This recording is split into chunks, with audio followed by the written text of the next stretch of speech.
five resolves or five vows.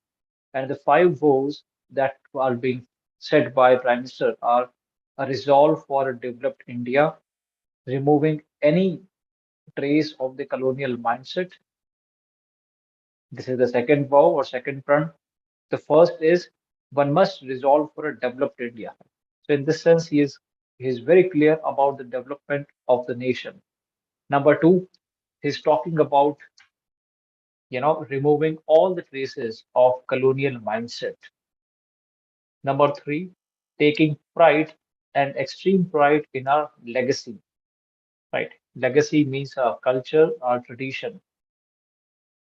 And fourth, strength of unity. Right? So that I mean that is the third, taking pride in our legacy, our strength of unity, and fulfilling, which is the fifth vow, fulfilling the duties of citizens with honesty.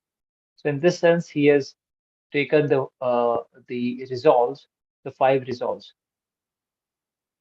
In fact, he has said and elaborated that how India's mindset should be completely decolonized.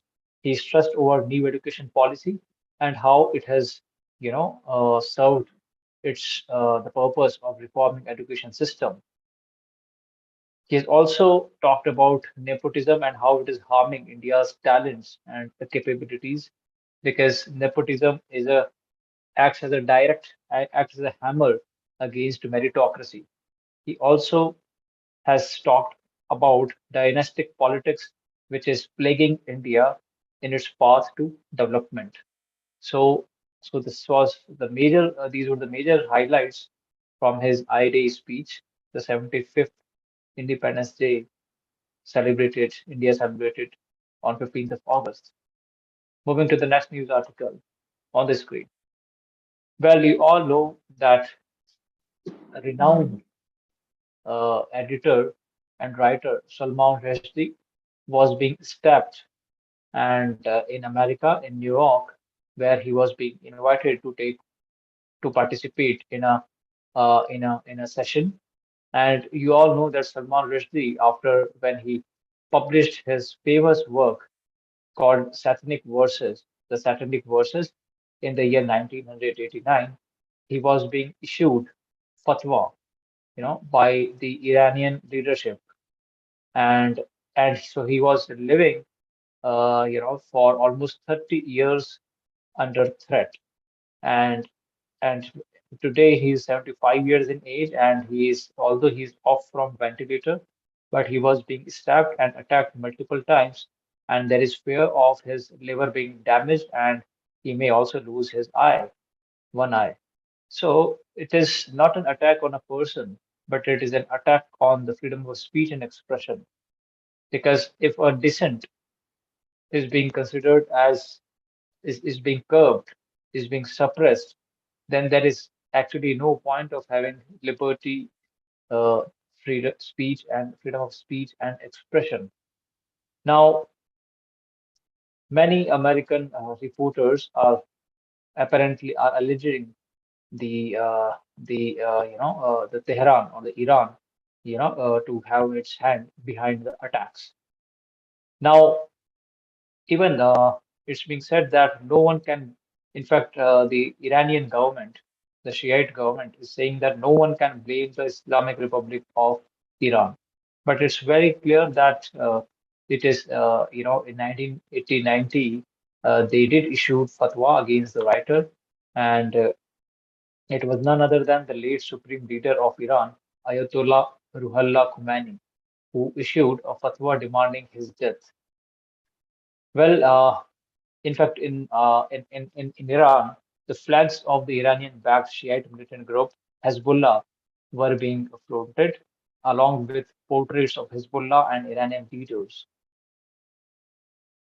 And it's being said that Salman Rushdie's exposed, the orthodox ideologies of Islam, and that is the reason why he is being attacked.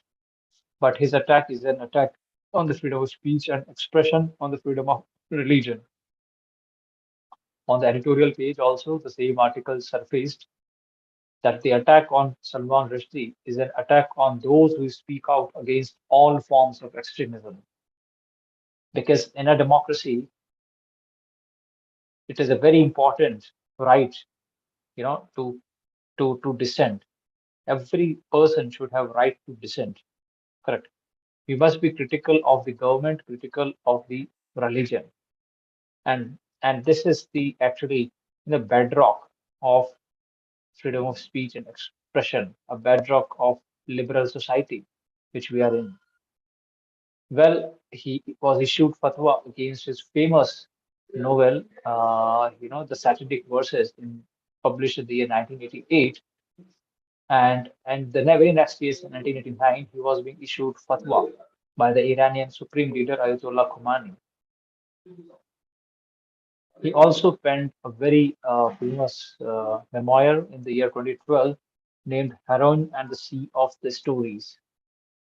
In fact, he was also awarded with Booker Prize, Man's Booker Prize, in the year 1981, way before the Satanic Verses, for his splendid work on the Midnight's Children.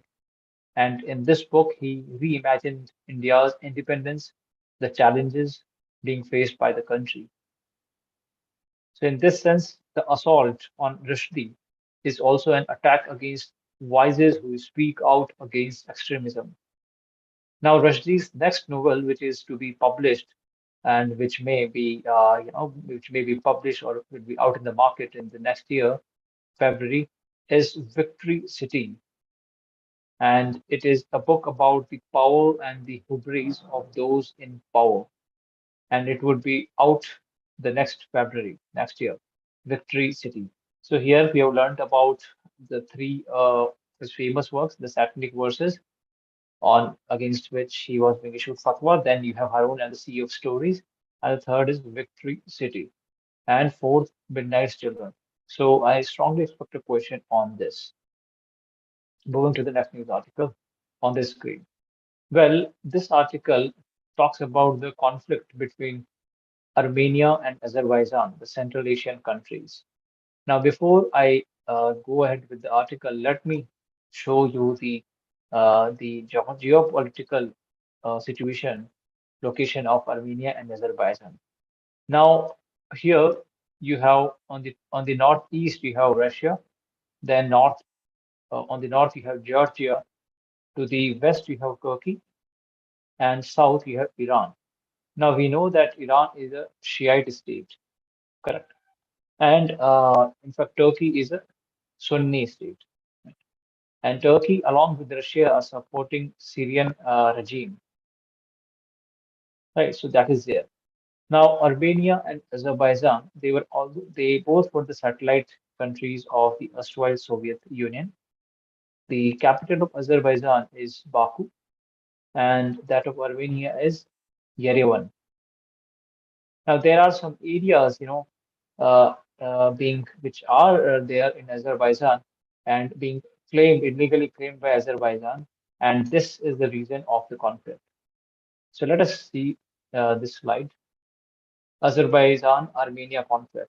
So you have here Azerbaijan, and this is Armenia, and you have this orange area called as Armenia occupied Nagorno Karabakh. So this small pocket, which actually lies into Azerbaijan, but it is being occupied by Armenia, and this is called as Nagorno Karabakh. Now, the brown patch that you see surrounding Nagorno Karabakh is Azerbaijanian territory under Armenian military control, right? So this territory in the brown is also Azerbaijan's territory, but it is under Armenian military control. Getting similarly, in the orange patch that you see is Nagorno Karabakh, and it is being occupied by Armenia, right? Now, here are some places like Tovuz where the recent clashes turned up. To the south west, you have Nakhchivan Autonomous Republic, and this is being occupied by Azerbaijan. Right? So that means Azerbaijan has some claims inside the pockets of Armenia. Similarly, Armenia have its claims over the pockets of Azerbaijan. Here you can see Azerbaijan, Armenia, and the the whole orange region, right? This one and the whole region is Azerbaijan, and this blue shade, the light blue shade, is Nagorno-Karabakh being claimed by Armenia, being occupied by Armenia. And this region, which we just learned, is Nakhichev Autonomous Republic, and this region is being claimed by Azerbaijan, right? So there are some pockets inside the territories of both the countries being claimed by each other. This is how it looks. So this region, as you just mentioned, is again claimed by Azerbaijan. This orange patch is territory of Azerbaijan under, Armenian control. But now it is the Russia who is who is actually interfered in this issue, and in fact, Russia has sent the peacekeeping forces in Nagorno-Karabakh region. So this border is, Nagorno-Karabakh region, and it is also called the Nagorno-Karabakh Autonomous Oblast. Oblast is a province, and here Russian peacekeeping forces are being posted, and this area is under its control. How- However, it is being claimed and occupied by Armenia. Right? And this region, small, is territory of Azerbaijan occupied by Armenia. And similarly, the blue regions that you see are the territory of Armenia occupied by Azerbaijan. Right. Now let us move to the article. Now it talks about the conflict over Nagorno-Karabakh, which is be discussed that is being controlled by the Russian peacekeeping forces and is being claimed by Armenia. Right. Now, what are the various unresolved issues between Armenia and Azerbaijan, which has led to consistent ceasefire violations? Let us see. Now, the conflict between Armenia and Azerbaijan over Nagorno-Karabakh has been at the center of three major wars and multiple clashes for decades. Right. Now, recently, this flare-up that you see actually, began on August 3rd, this month only, when Azerbaijan started claiming that it had captured the territory in Karabakh in a retaliatory campaign after an Armenian attack killed an Azerbaijan soldier. Right. So it happened that Armenia attacked Azerbaijan, Nagorno-Karabakh region, and in fact, some of the Azerbaijan soldiers were killed. Right. Now, post this, in retaliation, Azerbaijan also, launched attacks and in fact captured territories in the Nagorno region. Right. So Azerbaijan claimed that it had captured the territory in Karabakh. So this is the Karabakh region, the northern part, and Azerbaijan claims that it has captured the territory in retaliation of the Armenian attack over the Azerbaijan soldiers, killing some of the Azerbaijan soldiers. Now, both Baku and Yerevan, Baku, the capital of Azerbaijan, and Yerevan, the capital of Armenia, claimed absolute historic ownership of the region, which is located within the boundaries of Azerbaijan, but is populated largely by ethnic Armenians. Now, this region you see is, although it lies inside the pocket territory of Azerbaijan, but it is being claimed by Armenia, and it's being said that more than 90% of the population in Nagorno-Karabakh region is ethnically they are Armenians. Right? So this is the issue, right? Because ethnically they are, they are tilted towards Armenia because they are ethnically Armenians, right? And that is the reason why Armenia claims this area inside the geographical territory of Azerbaijan. Now, following the Azerbaijan's announcement of capturing Karabakh, the military in Nagorno-Karabakh disputed the claim and accused Azerbaijan of killing two soldiers. Right. So in this sense, Azerbaijan launched an attack over Armenia, over Nagorno-Karabakh in this region, and also killed some of the Armenian soldiers, and in fact is claiming the northern territory of Nagorno-Karabakh.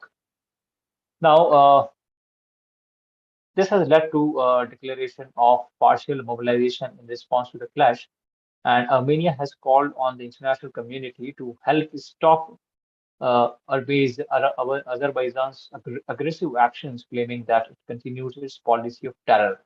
right? So Armenia has, in fact, appealed the international community to request Azerbaijan to stop its aggressive actions, because Armenia claims that Azerbaijan follows policy of terror, against the population of Nagorno-Karabakh.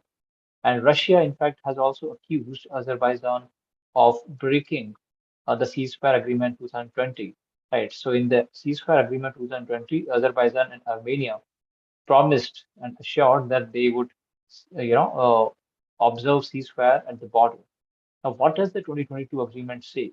Well, it was a 9-point agreement signed on November 10, 2020, and the agreement imposed an immediate ceasefire, right? A timeline for withdrawal from Azerbaijan's occupied regions, the introduction of Russian peacekeepers, and the need for new transport corridors. So they stressed on economy. That means the need for new transport corridors to actually, improve the connectivity and ensure the development of the region. Number two, in the Nagorno-Karabakh region, Russian peacekeeping forces would be deployed. And third, there would be an immediate ceasefire and a timeline for withdrawal from Azerbaijan's occupied regions. Right. So this was something being discussed, in fact, mutually consented by Armenia, Azerbaijan, and Russian President Vladimir Putin in November 2020 in a 9-point agreement. Right. Now the point is, why are the ceasefire agreements not working? I mean, where the failure lies? Well, the first is the issue of delineating the shared international border. That means the border is not properly delineated. Let us see. Following the 2020 agreement, that means the ceasefire agreement, a substantial amount of territory was handed from Armenian Karabakh to Azerbaijan. Right. So that means in the following the 2020 ceasefire agreement, Armenia handed over some of the Karabakh territory, that is the northern territory, to Azerbaijan, making the once soft border between Armenia and Nagorno-Karabakh a hard international border, right? Because in after 2020, when Armenia handed over the Karabakh territory to Azerbaijan, it became a hard international border, right? So there is always an issue of delineating the shared international border, and there is no much clarity over the same. The second reason why the ceasefire agreement is not has failed is the dispute over the transport routes. But the overland route that goes from Stepanakert, a city within the Nagorno-Karabakh region, we have also learned possibly this region, as you can see, Stepanakert. Now, Stepanakert is a city which lies within the Nagorno-Karabakh region, the disputed Nagorno-Karabakh region. So the overland route that goes from Stepanakert to Armenia has become an issue between the two countries.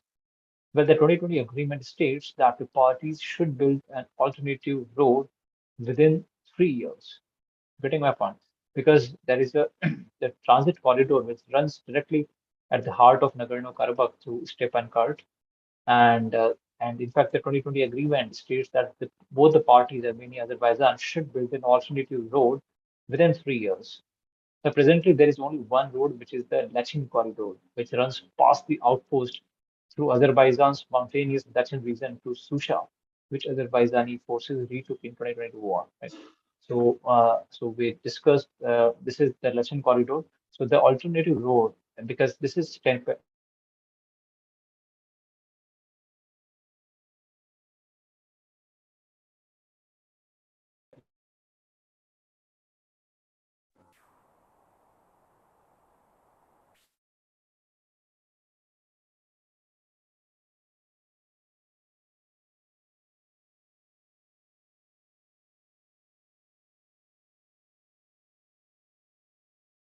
all right.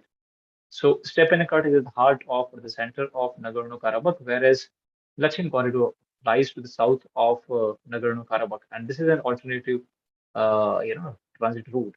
And this is was being stressed, that it was being stressed that the Lachin Corridor be developed, right? In the 2020 agreement. that the parties should build an alternative road within 3 years after the Russian peacekeeping forces or peacekeepers deployed along the current route would relocate to the new one. Right? Presently, there is only one road, which is the Lachin corridor, which runs past the outpost through Azerbaijan's mountainous Lachin region to Shusha. Right? Now, the construction of the road would allow the Azerbaijan to take back control of Lachin city and surrounding area. Right? So, in this sense, when the road construction would start, it would allow Azerbaijan to take control of the Lachin city and the surrounding areas. However, Azerbaijan has accused Armenia of stalling operations of laying its several kilometer section of the new road. Right? So Armenia is possibly, hindering the development of Lachin corridor. Now, the difference over the status of Nagorno-Karabakh. The third, point is the difference over the status of Nagorno-Karabakh. Well, ethnically, Armenian enclave of Nagorno-Karabakh, which is also known as the Republic of Artsakh, right? So we must understand there is a difference over the status of Nagorno-Karabakh and ethnically Armenian enclave of Nagorno-Karabakh, which is also known as the Republic of Artsakh, right? So we must understand that it is also called as the Republic of Artsakh. Nagorno-Karabakh is also called as the Republic of Artsakh, has expressed frustration over Armenia's willingness to make concessions to Azerbaijan as part of a larger prospective peace settlement. While Armenia supports the aspirations for independence of Nagorno-Karabakh, correct? So Armenia is supporting the aspirations for independence of Nagorno-Karabakh. Azerbaijan seeks to preserve its national and territorial integrity, right? So because it is right located at the heart of Azerbaijan, in the pocket geographical territory of Azerbaijan, so therefore Azerbaijan is always, seek to preserve its national and territorial integrity. And the fourth reason why the ceasefire agreement is going to fail is the dispute over the exchange of prisoners.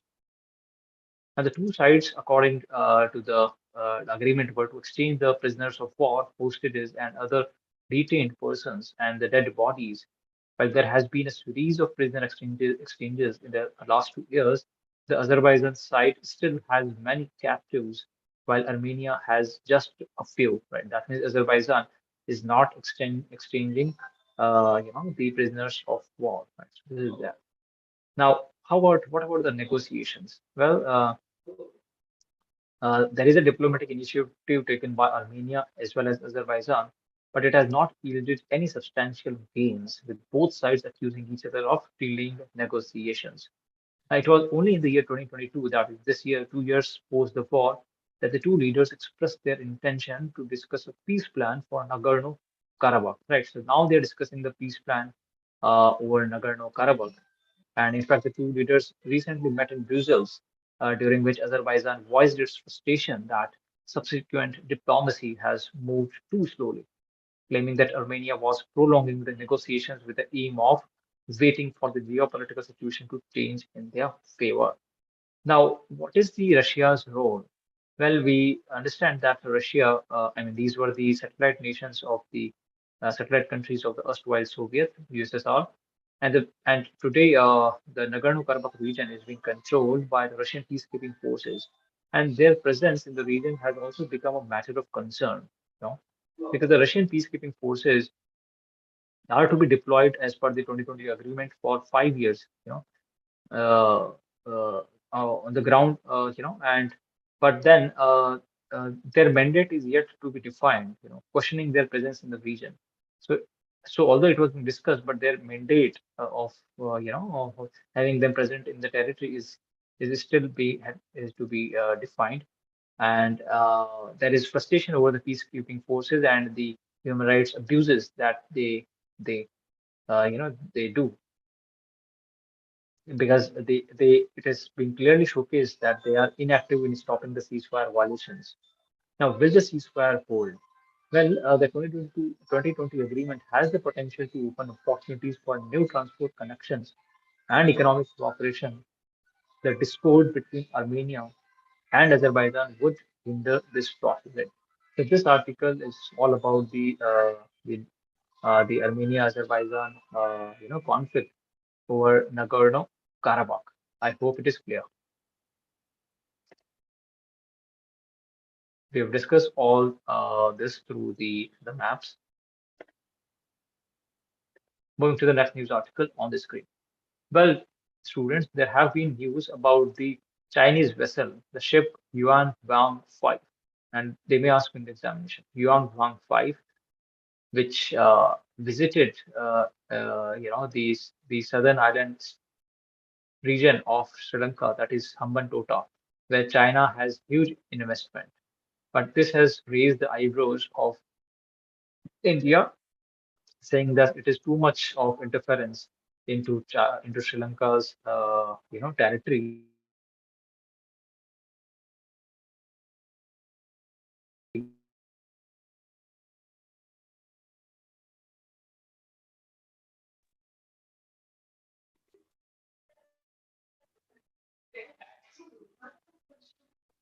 all right.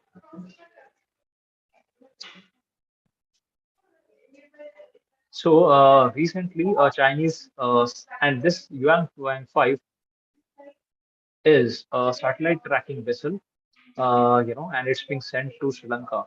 It's being said that it is meant for scientific exploration, but India has expressed its concerns toward its visit, saying that it is intrusion into the sovereignty and integrity of Sri Lanka, and India, in fact, is afraid that it would, track its movements and developments in Indian Ocean.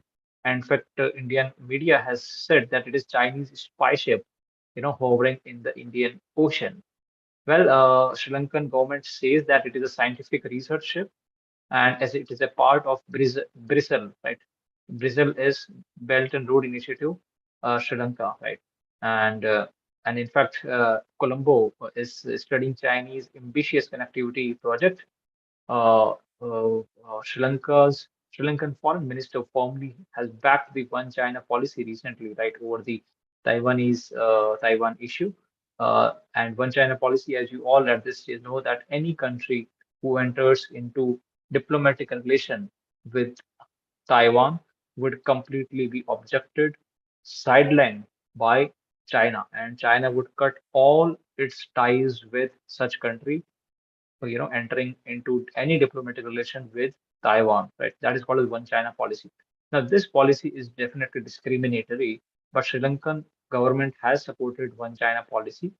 And in fact, the newly elected president, Ranil Wickremesinghe, has also endorsed it. Now, we know, students, that Sri Lanka is already undergoing an huge economic crisis.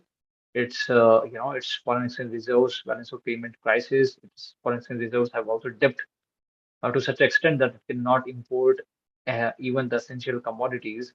Now, India was one such first Asian country to, bail it out by giving huge credit line. In fact, it is also now dependent on the debt restructuring ahead of the promised IMF package, right? International Monetary Fund package. Now, it has to, walk the tightrope and, balance between China and the West, because China definitely uh, has, uh, has given the credit line to Sri Lanka, and in fact, it was the biggest investor before the economic crisis in Sri Lanka. And China always, in fact, has said that it always exercises freedom of high seas in accordance with the law and fully respects the coastal countries' jurisdiction over scientific research activities in waters under their jurisdiction. Right. This is an important article. All students must uh, understand it, right? And I expect a question on Yuan Wang 5. The next news. Well, Kenya has recently undergone the elections and it has elected, the deputy president, William Ruto or Ruto William Samo as the new president. And in fact, it has been declared winner by the Election Commission of Kenya, African nation, right? So the William Ruto, who was the deputy president, is being elected as the president or the new president of Kenya, right? Although it is controversial elections, he's just won by a thin margin of 2%, but there are allegations of booth capturing, booth rigging, so on and so forth. But anyways, this is something which you have to keep in mind. The new president of Kenya is William Ruto. So, guys, that's all for today. I hope you enjoyed the session. Stay tuned for more such live streaming sessions on daily basis. Wish you all the best. See you in the next class. Good day. Goodbye. God bless.